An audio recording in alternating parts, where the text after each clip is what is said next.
Day 4, 100% serve others. The verse of today is Mark 10:45. For even the Son of Man came not to be served, but to serve others and to give his life as a ransom for many. So in our last meeting, we talked about the importance of the people that are around you or your dream team. But is that it though? Do we just live happily ever after, or is there like a greater purpose behind the whole journey?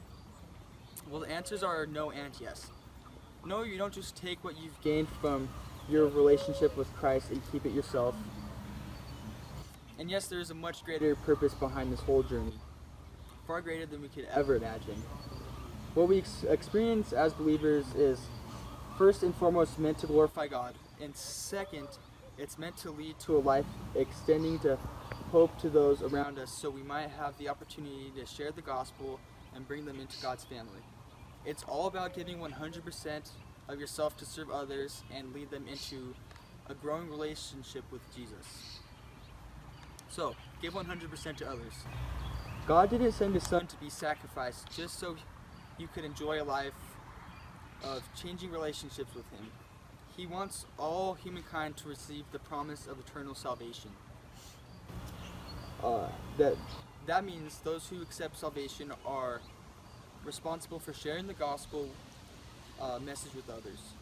Here are 3 ways you can accomplish that mission through servant leadership. So number 1, serve the body. Everybody has a physical need. Serving those needs is often a great introductory way to show people that you really care. What good is it, dear brothers and sisters, if you say you have faith but don't show it by your actions? Can the kind faith save anyone? Suppose you see a brother or sister who has no food or clothing, and you say, "Goodbye and have a good day, stay warm and eat well," but then you don't give that person any food or clothing. What good does that do? So see, faith by itself isn't enough. Unless it produces good deeds, it is dead and useless. And that is James 2:14, verses 14 through 7. So basically, this just talks about how important your actions are. It's one thing to say something, but it's another thing to do it. So you basically have to follow up your action, what you say with actions. Number 2, serve the soul. There's nothing more powerful than a kind, encouraging word. If you want to make a difference in someone's life, find ways to speak to their heart and through their emotions. Ephesians 4, verse 29. Don't use foul or abusive language. Let everything you say be good and helpful, so that your words will be an encouragement to those who hear them. And that's not just talking like if you're going to say something mean to a brother or sister. That's about yourself. Don't say bad things about yourself as well. Or just say positive, basically. And have like just a good mindset, right? That's what it's about. Number 3, serve the Spirit.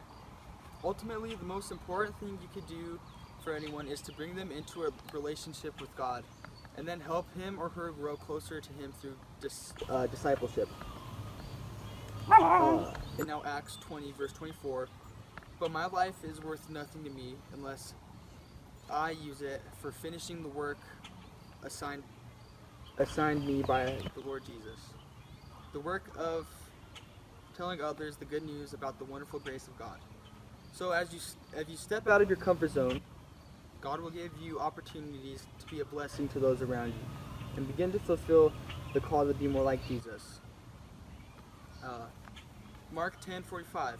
For even the Son of Man came not to be served, but to serve others and to give his life a ransom for many.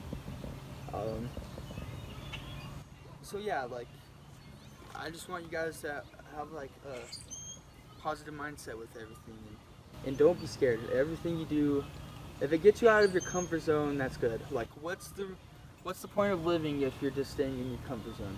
All right. So I encourage you to be courageous when you're trying to share the gospel, because it's something hard to do. You know, you don't want people to judge you, but it's something you got to do. So yeah, just be courageous.